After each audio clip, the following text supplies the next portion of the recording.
Muy bien, vamos a ya entrar a lo que es el tema, ¿verdad? Después de poder ver un poco lo que ha pasado en el tiempo, de repente recordando, algunos de repente no saben lo que ha estado pasando en el tiempo, que tiene mucho que ver con las Escrituras y cómo Dios está calzando absolutamente todo, ¿no?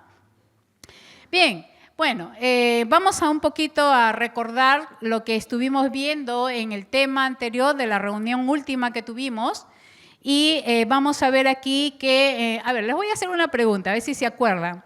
¿Se acuerdan ustedes que cuando Lot estaba, había sido de alguna manera llevado como esclavo? ¿Qué hizo Abraham? A ver, ¿alguien se acuerda? ¿Qué hizo Abraham? Fue a rescatarlo. ¿Con cuántos? 318, ¿verdad? Tenía Abraham, entonces vimos de que Abraham tenía su gen, ¿verdad? Y fue justamente a rescatar a Lot, ¿no? De esa manera. Ahora, cuando termina justamente este rescate, hemos visto en el tema anterior de que Dios le habla a Abraham y le dice, no temas, yo soy tu escudo, ¿verdad? Le menciona esto y cuando Dios le dice esto, por favor, la siguiente imagen, gracias.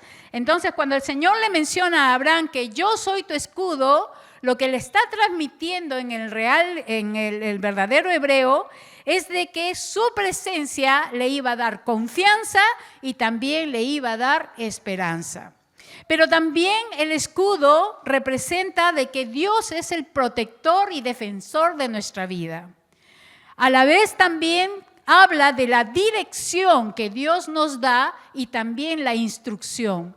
Porque cuando uno está detrás de un escudo y el escudo avanza, uno va avanzando detrás del escudo. Entonces, si el escudo va avanzando, esa es la figura de Dios que está justamente delante de nosotros, justamente de esa manera, dándonos dirección, pero también a la vez nos está instruyendo en qué camino debemos de andar, ¿no? Pero también a través, cuando Dios le dice que es su escudo, Dios es quien está sobre Abraham y Dios es su autoridad. Y lo que Dios quería mostrarle a Abraham es que Dios es el que tiene el control y el gobierno de nuestras vidas. Y es eso lo que él quería transmitirle justamente a Abraham, ¿no? También hemos visto que solo con él tenemos nosotros vida perpetua, ¿verdad? Tenemos una herencia, tenemos también libertad y solamente con Dios nosotros podemos evidenciar fruto. Fuera de él es imposible. Entonces, cuando Dios le dice a Abraham que él es su escudo, le está diciendo todo esto. No solamente es la figura de esa arma de protección, sino que tiene un concepto y una definición muy importante cuando el Señor dice, yo soy el escudo alrededor de ti, ¿verdad? Yo soy quien levanta tu cabeza. Eso lo encontramos en los Salmos y quiere decir que cada vez que nosotros leemos que Dios es nuestro escudo, te está diciendo todo eso. ¿Crees en esto? Amén, ¿verdad? Vamos a orar. Amado Dios, no queremos continuar, Señor, sin pedir realmente tu protección, tu dirección, tu instrucción. Sabemos que estamos bajo tu cobertura, Señor, y te rogamos en el nombre de Jesucristo que seas tú guiándonos en esta noche. Gracias, Señor, porque hemos visto a través de las ilustraciones, a través de las figuras, Señor, hemos visto cómo tú te has movido en los tiempos y todo lo que tú has dicho es exacto, Señor. Te has mostrado a reyes, a diferentes personas, Señor, mostrando tu poder y autoridad para que nadie toque a tu pueblo. Y esa es la misma promesa que nos das a nosotros, Señor, de saber que estamos bajo tu cobertura, bajo tu protección. Gracias por haber levantado un escudo alrededor de nuestras vidas. Y queremos, Señor, seguir adelante creyendo en ti, confiando en ti, que nada nos debilite, que nada nos desbarate, Señor. Padre, lo ponemos en tu nombre, delante de ti realmente, Señor, este tiempo de mensaje, Señor, en el nombre de Jesús. Amén. Amén. Muy bien, y vamos a continuar entonces, que también Abraham escuchó de parte de Dios lo siguiente. También vimos en Génesis 15, si vemos la siguiente figura, lo segundo que le dijo el Señor estamos solamente recordando ese tema, y Dios le dijo, y tu galardón será sobremanera grande. Ahora, ¿qué le estaba diciendo? ¿Quién es el galardón? El galardón es Dios mismo. Yo soy tu grande, inmenso galardón. Soy tu premio mayor, ¿verdad? Es el beneficio, la bendición y la cobertura que nosotros tenemos justamente en el Señor. Y Él es la mejor recompensa. Y miren lo que dice ese salmo, lo leímos también esa vez. Dice, ¿a quién tengo yo en los cielos sino a ti? Y fuera de ti, ¿qué dice? Nada deseo en la tierra. ¿Y qué es nada? Nada, ¿no? Nada deseo en la tierra. Porque la tierra muchas veces nos jala, ¿verdad? Nos atrae, nos distrae también. Pero cuando el salmista menciona que tiene a Dios y que no desea más nada en la tierra, de verdad que el salmista está diciendo que en Dios está completo y simplemente no requiere de más. Ahora, pero en el caso de Abraham estuvimos viendo que Abraham estaba argumentando porque él estaba viendo su realidad. Él no tenía hijos, casi tenía 100 años. Como él dice en el texto, su cuerpo estaba como muerto y de su esposa también. Entonces, la preocupación de Abraham es que al no tener prole, ¿a quién se estaba refiriendo Dios de que le iba a dar esto a su descendencia, la tierra? O sea, si no tenía nada. Entonces, era ilógico. Vimos justamente eso, ¿no? La duda de Abraham. Pero él le dice, acá tengo un servidor, ¿no? Que de repente a él le vas a dar la herencia. Y eran los planes de Abraham. Es lo que vimos la vez pasada. Eran los planes de Abraham, pero Dios le dice rotundamente, y ahí está el texto, le dice, luego vino a él palabra de Jehová diciendo, no te heredará sino, ¿qué dice? Un hijo tuyo será el que te heredará. Y lo llevó fuera y le dijo, mira ahora los cielos y cuenta las estrellas si las puedes contar. Y le dijo, ¿qué? Le dijo, así será tu descendencia. Y es ahí donde Abraham, ¿verdad? Justamente dice la palabra, el siguiente, dice, y creyó a Jehová y le fue contado por justicia. Y en el Nuevo Testamento nosotros podemos encontrar, en Gálatas dice, así Abraham, ¿qué dice? Creyó a Dios y le fue contado por justicia. Sabed, por tanto, que los que son de fe, estos son hijos de Abraham. Entonces, ese punto importante de la fe de Abraham hacia Dios es la misma fe que tú tienes en el Señor. Y eso es, nosotros pertenecemos, nosotros sabemos, ¿verdad?, a esa nación bendita de la fe, porque Abraham creyó, ¿verdad? Y entonces, si la Escritura dice acá, preveyendo que Dios había de justificar por la fe a los gentiles, o sea, a todos nosotros, sabiendo que iba a justificarnos por la fe, y tú estás ahí en esa lista, ¿verdad? Entonces, dice, dio de antemano la buena nueva a Abraham, diciendo, en ti serán benditas todas las naciones. Entonces, Dios como que ya le está dando la noticia a Abraham que por causa de la fe iba a haber un gran pueblo, ¿no? Descendientes de la misma fe que tenía Abraham en Dios.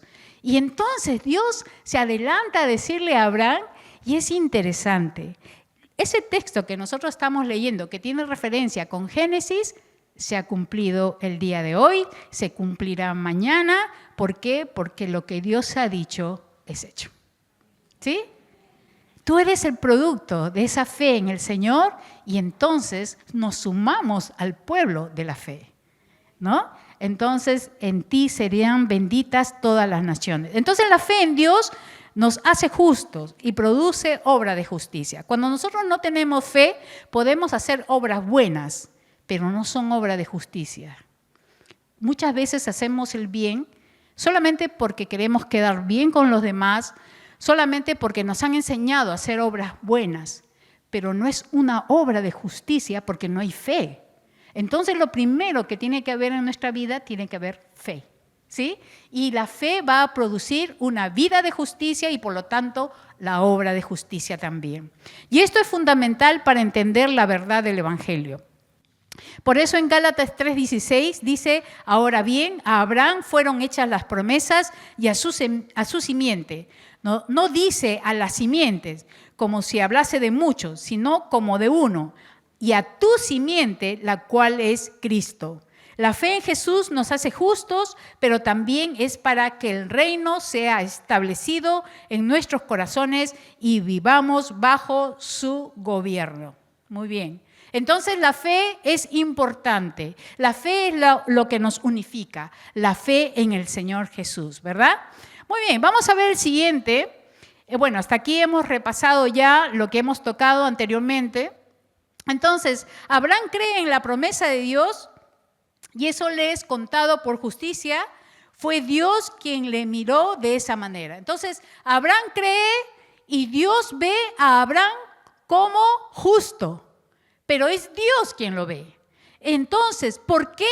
Porque como dice Romanos 4:17, porque creyó en Dios, el cual da vida a los muertos y llama a las cosas que no son como si fuesen. Entonces, ¿qué nos está queriendo decir aquí? En primer lugar, Abraham creyó en Dios, en aquel, como dice el texto, el cual da vida a los muertos y llama a las cosas que no son como si fuesen. ¿A qué se está refiriendo? Abraham estaba como muerto, ¿verdad? Era un ya anciano. Para él era imposible tener hijos, tener descendencia, pero para Dios no. Y entonces acá dice, el cual da vida a los muertos y llama a las cosas que no son como si fuesen. ¿Qué está mencionando? De que en primer lugar, si para Abraham o físicamente o humanamente Abraham no podía ya producir hijos, para Dios que nada es imposible, Él estaba llamando como si fuera, ya, ok, tú vas a tener un hijo, eso se va a dar, lo he dicho, eso va a ser un hecho, y por lo tanto, para Abraham, que no caminaba este asunto, para Dios sí. Y por esa razón es que Dios le dice y inyecta esta fe en la vida de Abraham para que pueda creer justamente en el Dios que todo lo puede. Quiere decir que si el Señor te dice algo, tú tienes que creer. Supongamos que el Señor me confirme que voy a tener hijos. ¿Tengo que creer, sí o no? ¿Saben por qué? Porque si Dios tiene propósitos, Él los va a hacer. ¿Me entiende? Y yo estoy dispuesta. Yo estoy dispuesta. Señor, no me quieres dar un hijo a los 60 años, pues. Tú puedes abrir simplemente la matriz y simplemente me puedes dar un hijo. Pero mucho depende de tus propósitos. Pero yo siempre he estado así, ¿eh? Ok, Señor, yo estoy dispuesta. Si tú quieres, tú lo puedes hacer. Definitivamente no tengo dudas en ese aspecto. Pero sé que todo tiene un propósito, ¿no? De esa manera. Entonces, Abraham consideró que ya tenía un hijo, porque él creyó. Entonces, cuando Abraham cree, él ya en su fe tiene un hijo a pesar de que todavía no lo tenía. ¿Por qué? Porque lo dicho por Dios, hecho está. ¿Sí? Entonces, eso es importante. Entonces, el primer punto que vamos a ver es que tenemos que tener la certeza quién dice y hace. Y miren lo que Dios le dice a Abraham.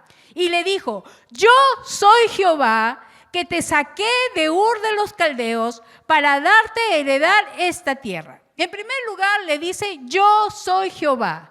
Cuando Dios le dice esto a Abraham, le está diciendo, yo soy el Shaddai, el Todopoderoso, yo soy el único Dios, soy el único gobernante, soy el único instructor, soy el único Dios, soy la única verdad. Es eso lo que le está diciendo Dios a Abraham.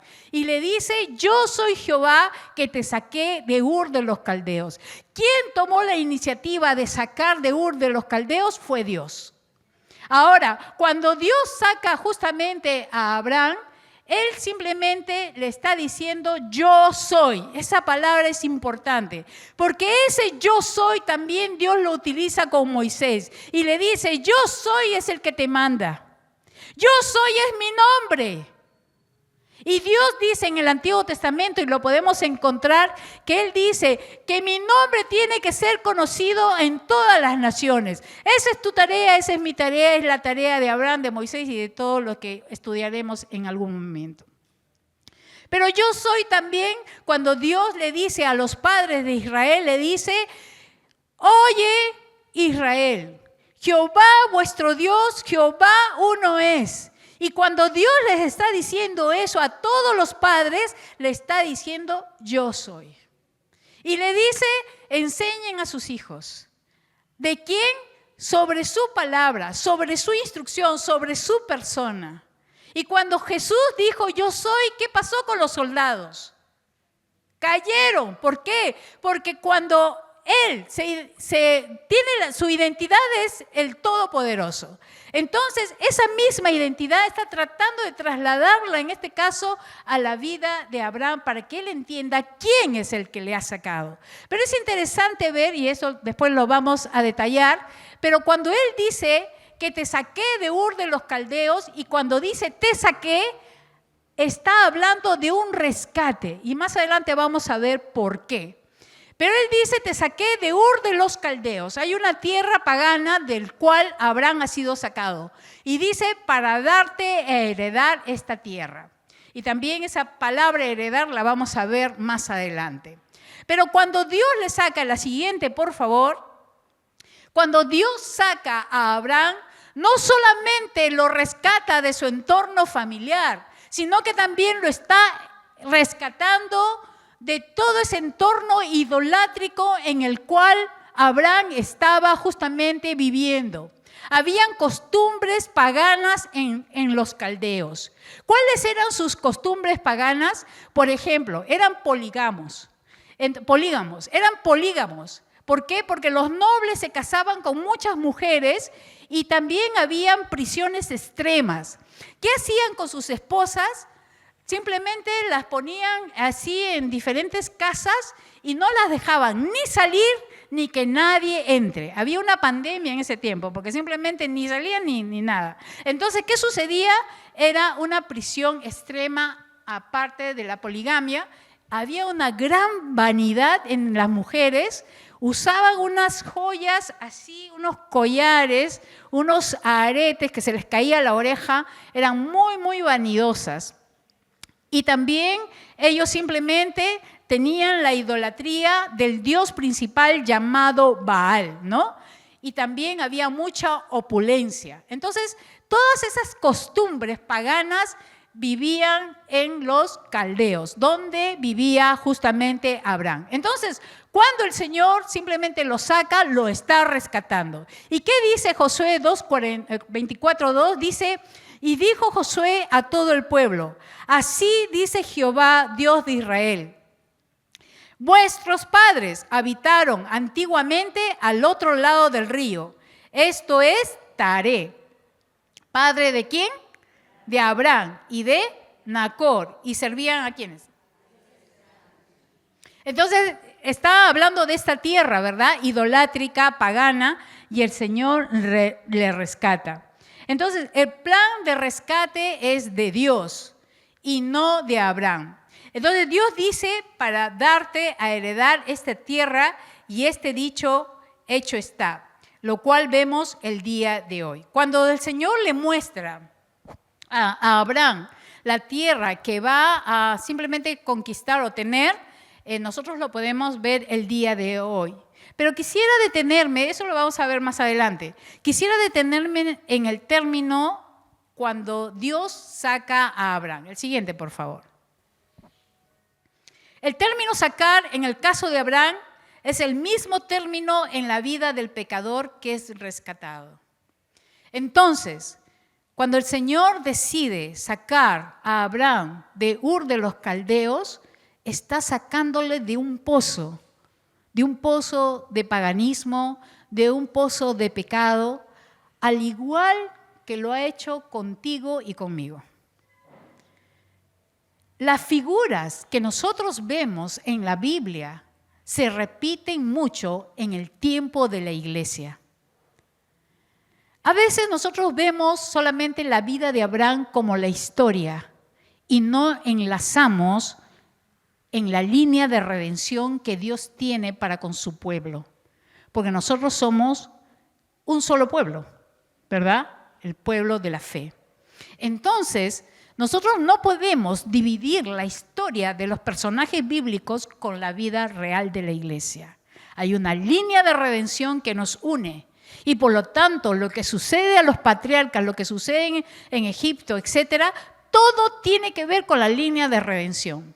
Y miren lo que dice aquí el texto en 1 Pedro 1, 18, 19. Dice, pues ustedes saben que Dios pagó un rescate. ¿Para qué? Para salvarlos de la vida vacía que heredaron de sus antepasados. En la versión de Reina Valera dice una manera vana de vivir. Y entonces no fue pagado, dice el texto, no fue pagado con oro ni plata, los cuales pierden su valor, sino que fue ¿con qué? Con la preciosa sangre de Cristo, el Cordero de Dios, que no tiene pecado ni mancha. Entonces, este texto nos está hablando del pago del rescate. Y en Génesis nos está hablando que Dios rescató a Abraham. ¿De dónde? No solamente de su familia, sino de ese contexto idolátrico. ¿Estamos hablando de un plan de rescate? Sí. ¿Lo hizo con Abraham? Sí. ¿Lo hace con nosotros? También. Entonces, estamos viendo esa línea de redención de lo que es el rescate. Y quisiera que se detengan qué somos todas nosotras en el siguiente cuadro. Miren lo que eres, según la palabra. Al ser rescatada, miren lo que somos, porque yo también. Cuando nosotros somos rescatadas, si tú crees en el Señor, le has pedido perdón, ¿verdad? Y decides seguir sus pasos, seguir al Señor como tu Salvador, cuando tú eres rescatada, eres desposada. Desposada. Te haces novia de Jesús. Así no me digas, ay, que me quiero casar. Ya tienes novio. Porque somos desposadas. ¿Me entiendes? Eres desposada para Cristo. Lo que nos hace justamente novias. ¿Qué somos? La iglesia. Y bueno, yo estaba representando la iglesia, ¿verdad? Todos ustedes, las que creen en Jesucristo. Entonces, miren lo que dice, la palabra lo dice. Dice, en Efesios dice, Cristo amó a la iglesia y ¿qué dice? Y se entregó a sí misma por ella, por ti. ¿Para qué? Ahí me quiero detener. Nos desposó, ya, nos hizo su novia, ok. Desposar es separar. Y acá el texto también está mencionando, dice, Cristo amó a la iglesia y se entregó a sí misma por ella para santificarla. ¿Qué significa santificarla? Separarla para Él. Doblemente. Ya eres novia. Tu novio te está esperando. Nos está esperando, porque yo también me incluyo. ¿Sí?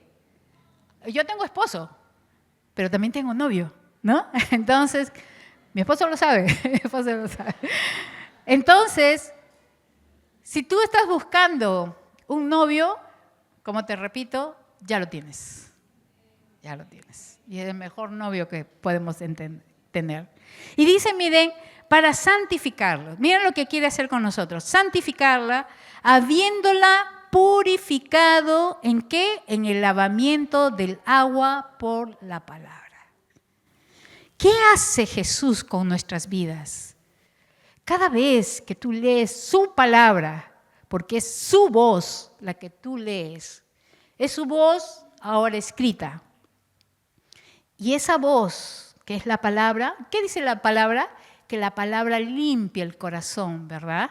Es como el cristal acrisolado que se vuelve como un espejo, como dice Salmos, se vuelve como un espejo y te hace ver tu vida. ¿Y por qué te hace ver tu vida cochina? Para que de esa manera tú puedas volverte a Él. ¿Y qué hace la palabra? Hace eso como el agua. Así como cuando tú en la mañana te tienes que lavar la cara o te tienes que lavar las manos porque se ensucia, el agua de la palabra hace eso con nuestras vidas. ¿Y qué hace? ¿Cuál es el propósito de Dios con su novia? Que nosotros seamos una novia limpia, santificada, ¿verdad? Pero ¿por qué razón? Acá lo dice, a fin de ¿qué? De presentarla a sí mismo una iglesia ¿qué? Gloriosa. ¿Por qué habla de la gloria? Porque tenemos que manifestar la presencia de Dios en nuestras vidas. Tenemos que reflejar la presencia de Dios en nuestras vidas, ¿verdad? Gloriosa, que no tiene mancha ni arruga. No se te va a quitar con cremas, querida hermana, aceite de coco y todas esas cosas. No. Sino de que simplemente dice, debe ser simplemente sin mancha ni arruga ni cosa semejante. ¿Qué hace la purificación de nuestras vidas como iglesia, como novia? La palabra. Ahora, no podemos desechar la palabra, ¿verdad? Debemos más bien ir hacia la palabra, porque tiene un efecto redentor, tiene un efecto de limpieza, sobre todo de santificación. Y miren lo que dice Pablo. Pablo era un hombre muy celoso, en el buen sentido de la palabra, y dice a los corintios, pues lo celo, ¿no? Le está hablando a los corintios, porque Corintios era una iglesia muy... era un dolor de cabeza, ¿no? Entonces era muy contradictoria. Y Pablo le dice, pues lo celo, con el celo de Dios mismo, los prometí como una novia pura a su único esposo Cristo. ¿Qué estaba haciendo Pablo? Estaba cuidando de esa iglesia. Como ministro estaba cuidando, a través de la enseñanza, del cuidado, el consejo, etcétera, la oración, etcétera, estaba tratando de que la iglesia de Corintios sea una iglesia limpia, pura, ¿verdad? Y esa debe ser tu tarea y esa debe ser mi tarea.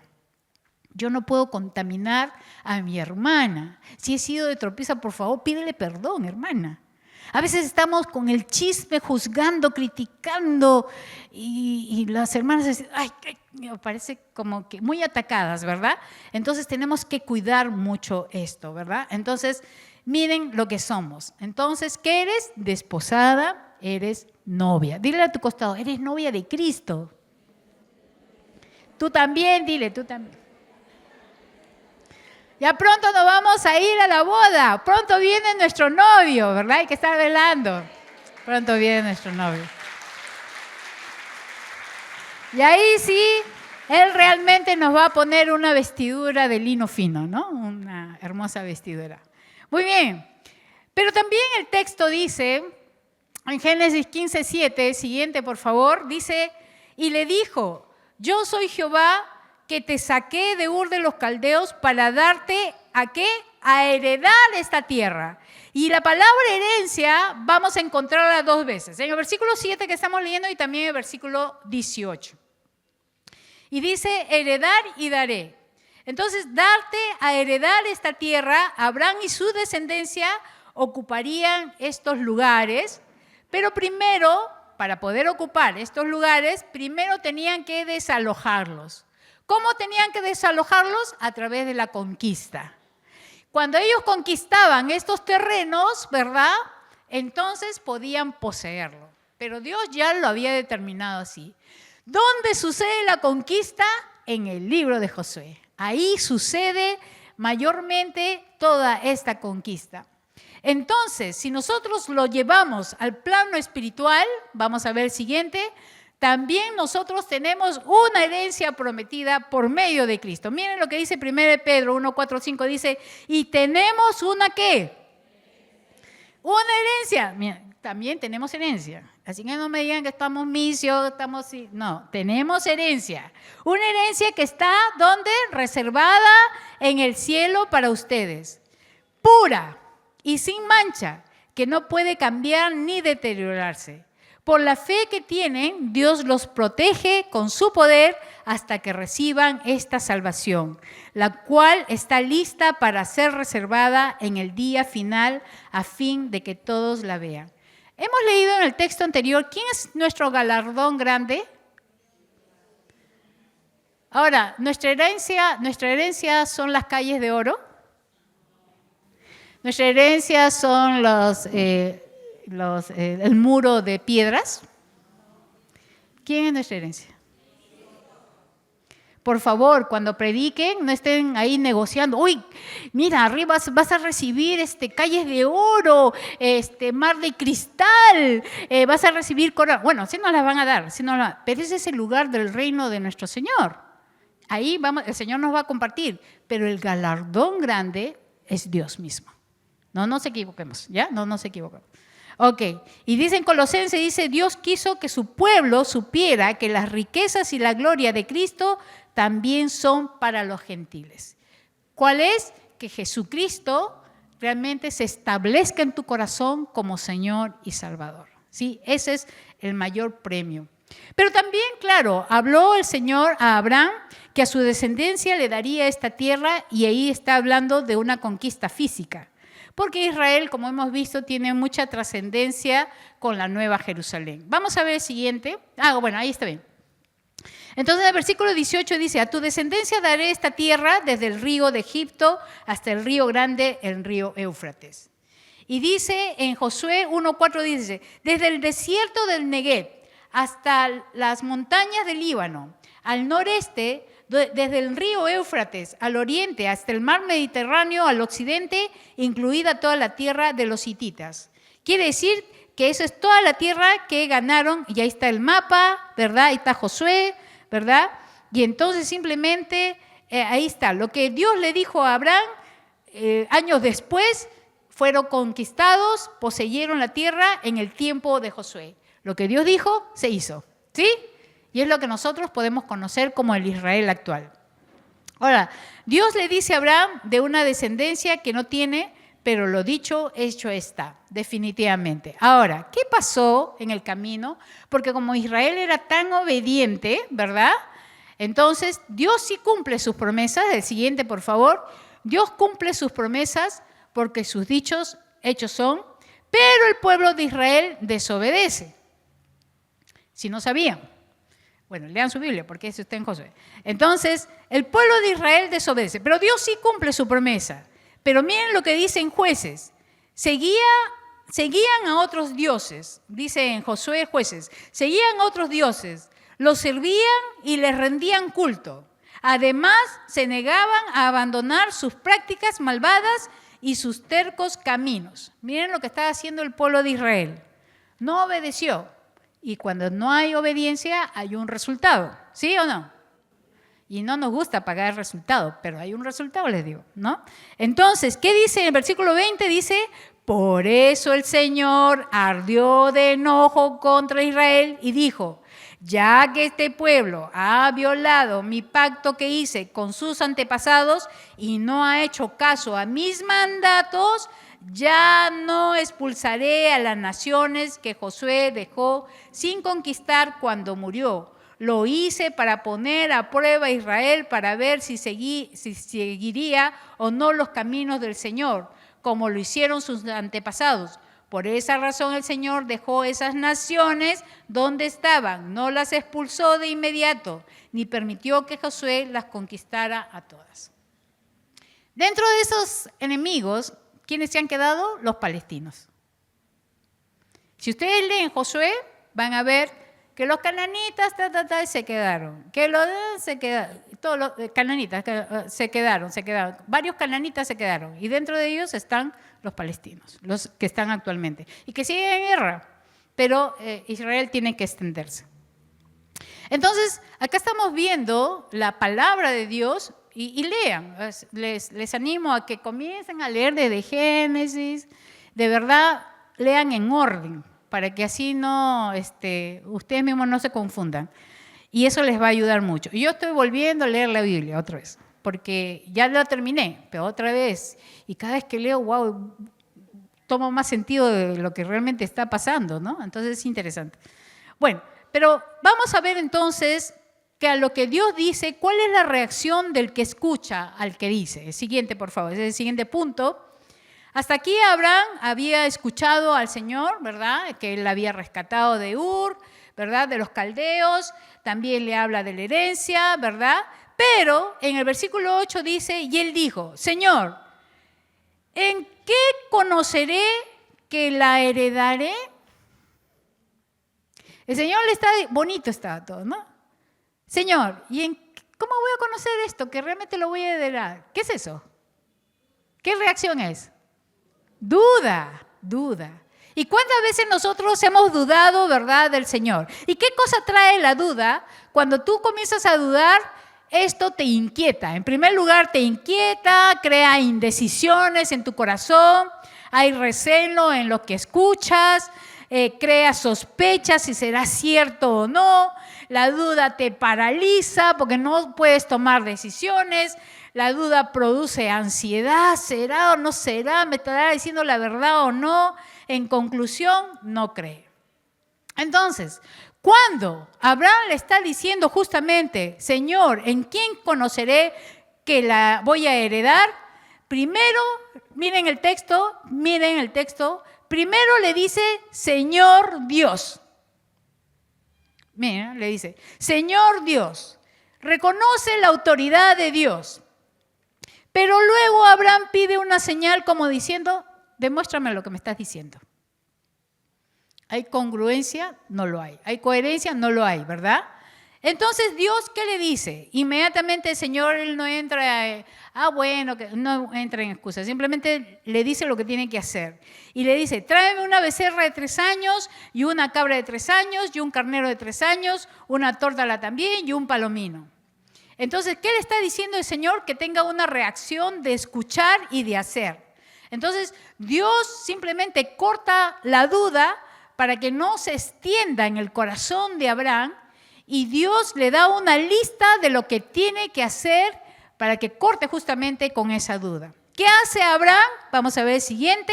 Dice la palabra que él toma todo esto y lo partió por la mitad y puso cada mitad una enfrente de la otra, mas no partió las aves. Esta costumbre, si nosotros leemos Jeremías, en Jeremías vamos a encontrar que esta costumbre se daba para hacer un pacto. Entonces traía un animal, le cortaban desde la cabeza a la mitad hasta la cola, o sea, en mitad, y lo separaban.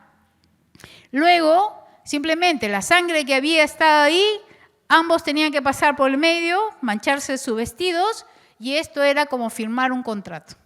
Y esto lo muestra en Jeremías. Entonces Dios le está hablando en un lenguaje que Abraham conocía, ¿verdad? Y vamos a ver, ahí está.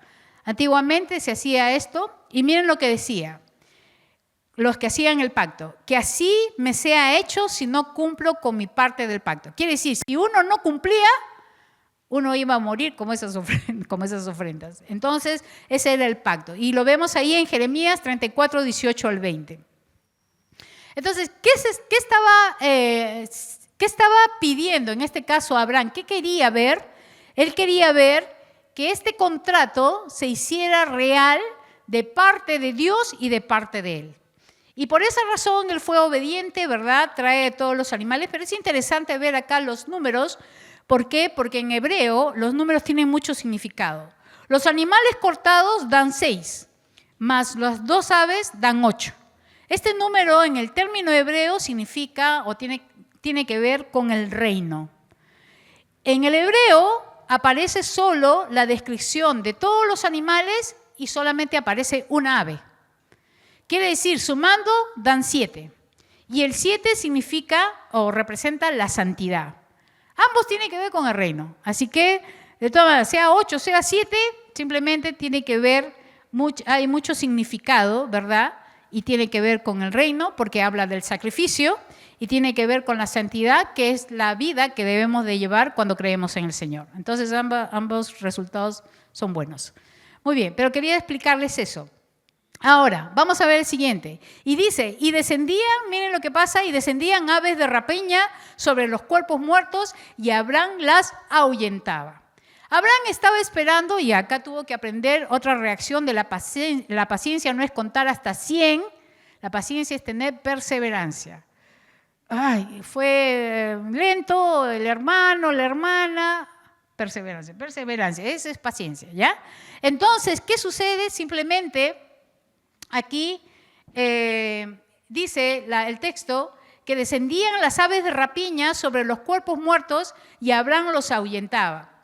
Entonces, Abraham estaba esperando que Dios pasara, pero ¿quiénes vinieron primero? Las aves de rapiña. ¿Y qué son las aves de rapiña? ¿Cuál es la intención de una ave de rapiña? Comerse lo muerto, ¿verdad? Pero por lo general viene a destruir, en este caso viene a destruir lo que ya se estaba estableciendo como pacto. Y cuando estaba haciendo este estudio, me trajo a mi memoria lo que pasó en la parábola del buen sembrador. ¿Se acuerdan ustedes? El buen sembrador dice que echa la semilla y vienen, ¿qué? Las aves y se comen la semilla. ¿Y a quiénes simbolizan esas aves? Al enemigo, ¿no? Al enemigo. Entonces me puse a pensar de que lo primero en este pacto que se estaba haciendo, lo primero que vienen son las aves de rapiña. ¿Y qué son las aves de rapiña? Si vemos un poco la naturaleza, vamos a ver el siguiente. Las aves de rapiña, en primer lugar, representan animales sucios. Y las aves de rapiña tienen la acción y vienen a estropear lo que está ahí. Y esto es como un símbolo de lo que el enemigo hace cuando, por ejemplo, tú lees la palabra y tú te consagras ahí, oras, Señor, sí, voy a hacer, y ¡pam!, viene la prueba. ¿Y qué pasa con tu corazón? ¿No?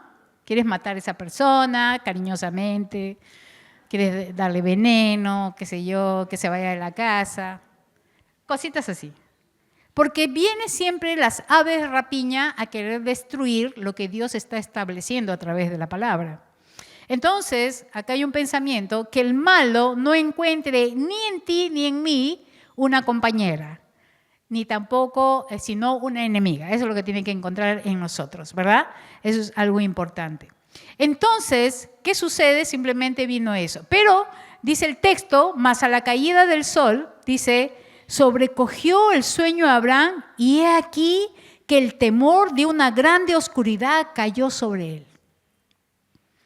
Bueno, el oriente sin las luces que nosotros tenemos acá en la calle es oscuro, así como la sierra, la selva, no sé si han ido a la selva, cuando es oscuro, no te ves ni la nariz, no te ves. Entonces dice, un gran temor cayó sobre él, ¿verdad?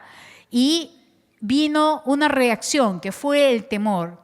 ¿Y por qué cayó sobre él? Porque él estaba ante algo desconocido, definitivamente, y el temor simplemente puede ser de una amenaza que puede ser real, pero también puede ser imaginaria. ¿Cuántos de ustedes han tenido miedo en la noche? Levante la mano. Y cuando se ha muerto alguien, peor todavía, ¿no? Prendo la luz. Y tú crees que la luz te va a proteger. Es una mentira, ¿no? Pero ¿por qué tienen miedo? Porque es algo imaginario. O sea, todo nace acá en la cabeza, que me va a jalar la pata. Algo así, ¿no? Bueno, el miedo empieza acá en la cabeza. Y si tú das rienda suelta a tu pensamiento y que estás girando ahí, simplemente te vas a llenar de pánico y de pavor, ¿no? De esa manera. Bueno, en este caso, Dios permitió que Abraham tuviera ese temor, ¿verdad? Porque Dios tenía un propósito de poderle mostrar a través de este sueño pesado, ¿no?, lo que iba a pasar. Entonces, pero el temor muchas veces puede ser un obstáculo a lo que tú puedes hacer. Estaba recordando al Ministerio de la Niñez, por ahí de algunos maestros, cuando recién empezaba el Ministerio de la Niñez, teníamos capacitaciones y cada uno de ellos tenía que dar su clase modelo. Y a veces teníamos como 12, 15 capacitándose y al final terminaban 3. ¿Por qué? Tenían miedo al momento de dar la clase. El temor los paralizaba. Dice, uy, y si hablo cantinfladas, o sea, no, definitivamente, ¿no? Pero tenían temor, yo no les iba a pegar, no les iba, nada, simplemente yo les iba a escuchar y más bien les iba a ayudar hasta el día de hoy, ¿no? Hasta el día de hoy. ¿Por qué? Porque esa es mi tarea, ¿no? Pero ellos se morían de miedo porque el contexto también no ayuda mucho, ¿no? Entonces, de esa manera. Y en el caso de Abraham era algo desconocido. Pero también el temor muchas veces puede generar respuestas corporales, ¿no? Ya sea enfermedades, nerviosismo en extremo, la conducta puede cambiar, pero también la fisiología puede crear estrés, ¿verdad? Entonces, el temor puede producir todas estas cosas. Entonces, Dios le dice, miren lo que le dice. Es interesante, acá vamos a ver el desarrollo. El tercer punto es de que Dios dice lo que hará con su pueblo. Y si Él lo ha dicho, lo va a hacer. Entonces Jehová dijo a Abraham, ten por cierto, le dice en su sueño, que tu descendencia morará en tierra ajena, 1, y será esclava ahí, 2. Pero Abraham todavía no tenía descendencia. Ya, miren lo que dice, y será oprimida 400 años, 3. Más también a la nación a la cual servirán juzgaré yo, 4. Y después de esto saldrán con gran riqueza, 5. Y tú vendrás a tus padres en paz, o sea, te vas a morir, 6. Y serás sepultado en buena vejez, o sea, te vas a morir de viejo, 7. Y en la cuarta generación volverán acá, 8, ¿no? Muy bien, entonces acá van a regresar a las montañas, porque aún no ha llegado a su colmo la maldad del amorreo hasta aquí. Entonces, vamos a ver la lista detenidamente cómo lo que Dios dijo se hizo. Vamos a ver. Siguiente, por favor. Dios permite un profundo sueño primeramente en Abraham para decirle lo que va a pasar a su descendencia. Vamos a ver. ¿Morará en tierra ajena? Sí, sucedió. ¿En dónde? En Egipto. ¿Será esclava en ese lugar? ¿Dónde sucedió? En Egipto. ¿Será oprimida 400 años? ¿Dónde sucedió? En Egipto. Dios juzgará a la nación a la cual sirven. Sí, juzgó a Egipto a través de las plagas. Muy bien. ¿Lo que Dios ha dicho se ha hecho? Correcto. Saldrán con gran riqueza. Sucedió en Egipto, esto sucedió en el tiempo de la Pascua. En el tiempo de la Pascua, el pueblo de Israel sale y los egipcios le dieron ganados y riquezas. Lo que dijo, se hizo, ¿verdad? Entonces, Abraham morirá con buena vejez. Correcto. Murió a los 120 años. Lo encuentras en Génesis 25:7. Queda 175 años. Buenas canas. ¿Sí? Irá a sus padres en paz. ¿De qué tiene que hablar eso? ¿Por qué le dice en paz? Porque esto tiene que ver con la fe y las promesas de Dios. Quiere decir que Abraham murió creyendo en Dios. Lo vamos a encontrar, ¿no? Lo vamos a encontrar. ¿Qué más le dice? Siguiente. Será sepultado en buena vejez. ¿Dónde fue sepultado? En Macpela. Ahí está. Ese es el edificio de Macpela. Ahí están las tumbas. No solamente está Abraham enterrado ahí, sino que también está Sara, Isaac y Jacob. Ahí están. Esas son las fotos de ese lugar. Ahí está, ¿no? Entonces, y dice, lo otro que Dios ha dicho y que se hace, en la cuarta generación volverán acá. Tuvo que pasar la generación de Abraham, de Isaac, de Jacob, de José, y volvieron a la tierra montañosa para poder tomar la tierra que el Señor les había prometido. Lo que Dios ha dicho, se ha hecho. Amén. Gloria a Dios, ¿verdad? Muy bien. Esto es una certeza de lo que tenemos que creer. Y dice el siguiente texto, y sucedió que puesto el sol y ya oscurecido, se veía un horno humeando y una antorcha de fuego que pasaba por medio entre los animales divididos. Entonces, ¿quién es ese horno? ¿Quién es ese fuego? Dios mismo. ¿Pasa por el contrato del pacto? Sí. Él hace el pacto, él firma por los dos, porque Abraham no puede hacer pacto porque es hombre, ¿verdad? Pero Dios sí puede hacerlo. Entonces, Dios representa ese horno humeante, ¿verdad? Entonces, Dios así mostró este pacto justamente para Abraham. Ahora, la seguridad de este pacto es siguiente. La seguridad del pacto que Dios hizo con Abraham no está basada en lo que Abraham hizo, sino en lo que Dios, y eso quiero que entiendan, no está basada en lo que Abraham hizo. El pacto, escuchen bien esto, el pacto tiene la seguridad y la certeza por lo que Dios ha dicho. Dios te dijo, es verdad, querida hermana, no hay duda, porque el pacto de Él es veraz. Y no necesita hacer tantas cosas. Él te lo dijo, listo, ya se acabó. De ahí no hay duda, ¿verdad? Y ahora, ¿cuál es el pacto, el nuevo pacto? Veamos la siguiente figura. Acá tenemos un hermoso pacto. Porque esto es mi sangre, dice la palabra, del nuevo pacto, que por muchos es derramada para la remisión de pecados. La sangre de Jesucristo ha sido derramada, ¿verdad? Así como de estos animales, ha sido derramada para muchos. Quiere decir que todos los que creemos en Él estamos dentro de ese nuevo pacto, ¿verdad? ¿Cuál es el propósito del derramamiento de su sangre? Para remisión de pecados, la línea de redención, rescate, salvación. De eso está hablando la remisión de pecados. Jesús es el sacrificio, Él mismo firmó con su sangre, ¿verdad? El nuevo pacto que por muchos ha sido derramada. ¿Cuál es el propósito? Rescatarnos justamente del pecado. Y aquí quiero hacer un alto. Cierra tus ojos, por favor. Hasta aquí hemos estado escuchando sobre este pacto, sobre todo lo que Dios ha hecho con Abraham. No sé si es que tú vienes por primera vez aquí o de repente has ido escuchando sobre Jesucristo, sobre Dios de una manera diferente, porque la palabra nos habla de un Dios verdadero, no de un Dios religioso, no, sino de un Dios verdadero que sí salva vidas. Me la salvó a mí y a muchas mujeres de aquí.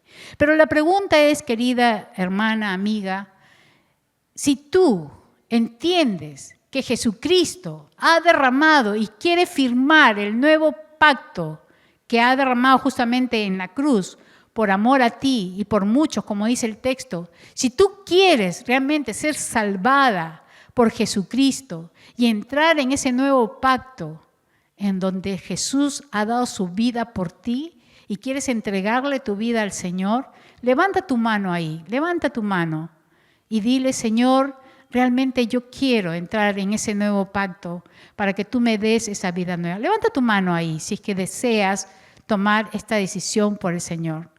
Ok, ya he visto tu mano. Que el Señor te bendiga.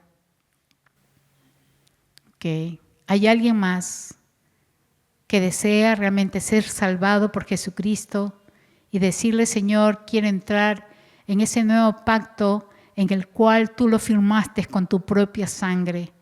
¿Hay alguien más que desea entregarle su vida al Señor?